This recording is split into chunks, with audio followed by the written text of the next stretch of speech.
Alright, I got cut off there. So what I was saying is, if this was a customer cylinder head, it would probably need a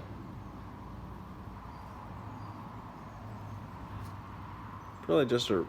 I mean, the whole fucking engine's worn out. But I took a little Scotch-Brite, where I had a pretty nasty groove right there. Man, that still does not look great.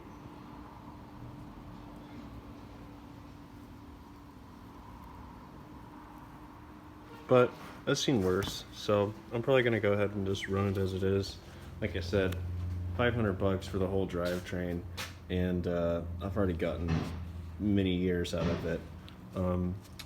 One of the things that I've done to the truck recently was I put some new struts on it from Parts Place, VW Parts Place, and they have a great source on front coil springs for a Rabbit truck. This one's been raised up a little bit. As you can see, quite a bit of wheel gap there, even though it's got a larger than factory tire. But man, I tell you what, when you're riding down the road, it's got a lot of comfy squish to the suspension. It feels nice. Kind of trashed out. Got these seats when I lived in North Dakota, out of a junkyard. But not much of the interior left, really.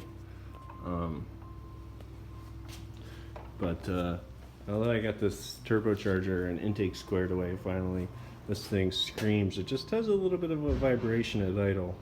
So I'm gonna get this camshaft back together, and if it still has a vibration problem, I'm probably gonna have to go ahead and get the injectors calibrated. So I put new nozzles on this only a few years ago. You can see there's no needle lift electronic sensor on my injectors because I don't need it. But the way this engine had actually broken one of the pistons before I got it, I was a little afraid that that it had an injector that had been failing or something, but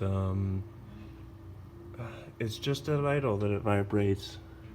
You get it up just a little bit and she's nice and happy. Man, this thing has seen better days.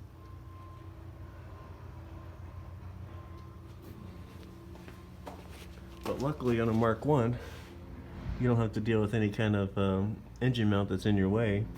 You can see my ALH camshaft or hub and sprocket for the injection pump, and running a clutched alternator pulley is incredibly important if you want these things to be smooth at all. So anyway, I'll give you guys an update when I get it back together, but thanks for checking in.